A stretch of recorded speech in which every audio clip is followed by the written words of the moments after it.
What up, best friends? Welcome back to my channel. And if you're new here, hello, my name is Sin, or you can call me Ayani, and I make and customize wigs. So today's wigs that we are going to be demonstrating today is from Donmily. They did send me this wig. This is their Jerry curl wig, and I believe I have it in 22 inches. I'm gonna show you what the wig looks like right now. Also comes with a wig cap and an elastic band, but you guys know if I do use an elastic band, I like to use a thicker one, and it does come with extra combs. So the wig does come packaged very well, and off top the hair is definitely soft. It smells like hair. So as you can see, this is about 6 inches of parting space.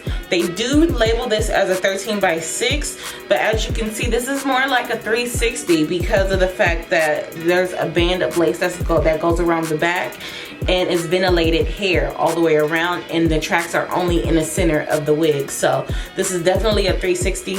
This is brown lace, and the wig is pre-plucked with baby hair. So what I wanted to do today is, a lot of you guys have trouble with bleaching knots, and I'm not gonna bleach knots. There's a stigma going around like you have to have bleach knots in order to have a realistic hairline, and I would say, like, you know, bleaching your knots is a great thing to do to make your hair, your fake scalp look as natural as possible, but there's ways to go around that if you are just not like comfortable with bleaching your knots. The first thing I would say to you is you definitely want to get a wig that their knots are not super duper big. So you want to have a wig that has single knots, and when I say single knots, that means when they tie the hair strands to the lace, they only knot it one time.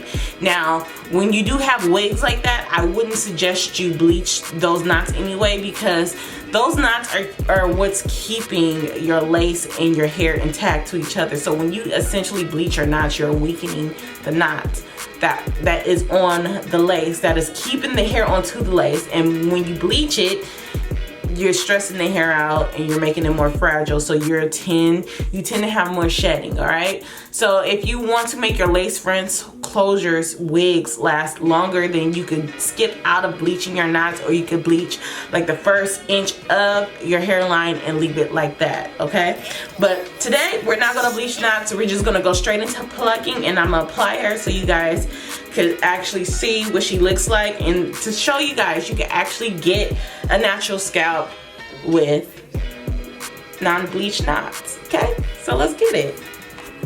Oh, and before we start, I just want you guys to see what I'm talking about, small knots. Okay, so that's what I'm talking about. You want to have a lace front or a lace piece that has small knots, all right? And that's how you are going to get away from not being able to bleach it. You can bleach it, you don't have to bleach it if you have bigger knots, but it'll look better if you have a wig like this from Donmily that has small knots. And also there are very tiny knots right there. They're not very thick, so that's one thing that I like about this. Okay,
Well, now that your wig hairline is plucked, I would say your next step should be going in with your favorite makeup or your lace tint that you like to use. But I think the best bet for this will be like the Sally Hansen leg makeup that people spray, the spray. I did try that. I don't like that, okay, because it was just, it's like if you have to be a specific skin tone in order for that to work for you. And I tried it, it was too orangey for me and it had a lot of glitter. It was just real messy. So what I'm gonna do is I'm gonna take my Ruby Kisses in a shade 16. As you see, I like to use this. I use it on my cap as well. And I'm gonna put it not on the hairline but behind the hairline to cover all the rest of the lace. And I'm gonna leave the hairline bare, and then after I attach my wig, and I'm gonna use my Bold Hold Active to do this. If you want to see me use the Bold Hold Max, make sure you tell me down below in the comment section that you want to see a detailed tutorial of how to use the Bold Hold Max. This is their new silicone based adhesive, and it is supposed to be waterproof, so I definitely want to do a demo on this. So let me know down below and give this video a thumbs up for that. So yeah, I'm gonna leave the front of the hairline bare because I am going to attach it to the Bold Hold Active, and sometimes when you have oily makeup it won't adhere that well, so I'm gonna leave that alone.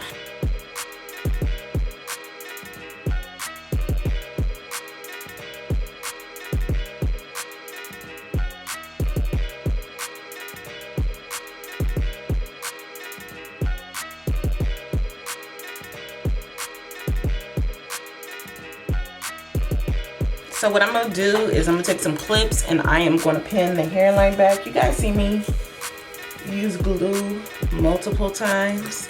This wig cap is definitely snug, so I would say my hair is very flat underneath. But if you have a lot of hair and you don't like to wear braids, this might not be the cap for you, okay? So I'm gonna take my Bold Hold. Before I do that, I'm gonna take my 91% alcohol. I am going to clean my fingers and my hairline.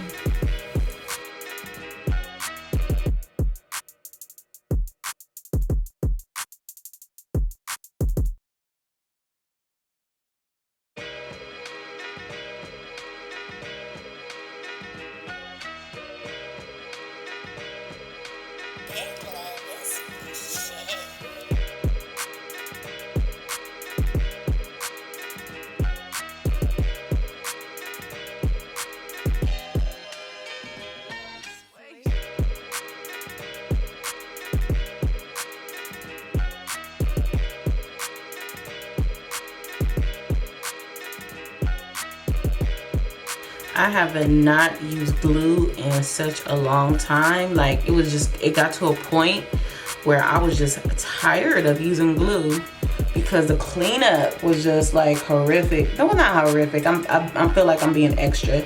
The cleanup was just too long. But I did find easier ways to remove my glue, the residue that was on my skin, and that was with shampoo and conditioner.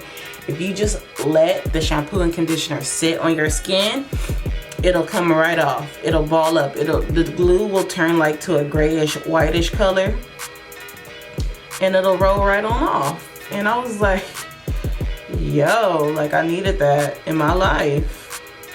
All right, so now that we're clear, basically, let's lay the lace on down. All right, so I'm gonna pull the wig down and we're gonna melt. Do not press the glue in general. When you're applying your wigs, do not press the glue down unless you know that's where you want your wig to sit, okay?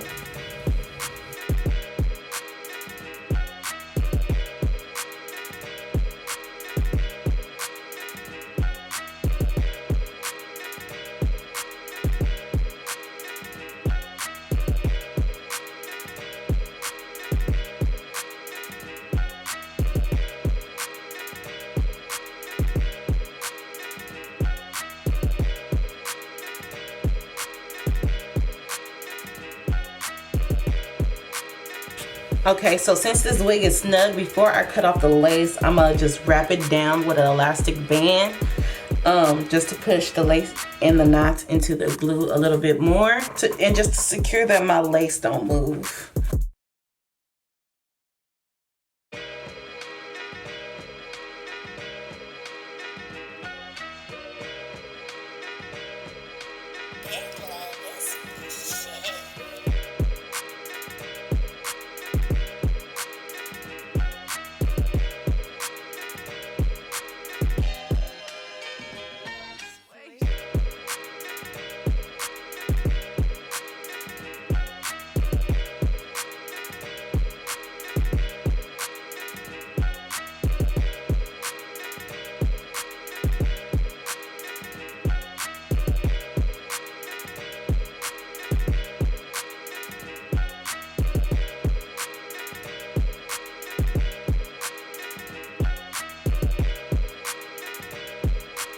So there you have it, best friends. Super easy. So let's recap. No, you don't have to bleach your knots in order to have a flawless installed wig. But bleaching your knots will take away that knotty look on your lace, okay? It will help your lace blend in better. But not bleaching your knots will also make your wig last longer. So I just want to tell you guys a little bit of pros and cons that comes with bleaching and not bleaching your knots at the end of the day. Me, I am for bleaching of the knots because I just like the more flawless install, especially if I'm not using glue, but I use glue today. I personally like to put on my wigs after I do my makeup because when I go in and do contouring, the darker powders get on my lace, so it makes my lace look darker, and it just, you know, puts makeup around my hairline. So I am going to show you what my hairline looks like now. I do have cut baby hairs, but they're not like actually molded or anything. But there is makeup on it. I did go in with some 91% alcohol and try to rub some of it off, but I don't want to go in with it too much because I did use glue and I don't want to lift up my lace, okay? So yes, if you guys have any questions or concerns, feel free to leave them down in the comment section. So let me know, are you the type to bleach your knots, or do you even care? Or would you prefer not to bleach your knots and let your wigs last longer? It's all up to you, and it's all about preference. But okay, best friends, don't forget to like, share, and subscribe, and then until next time, I'll be back with another video. Bye, best friends.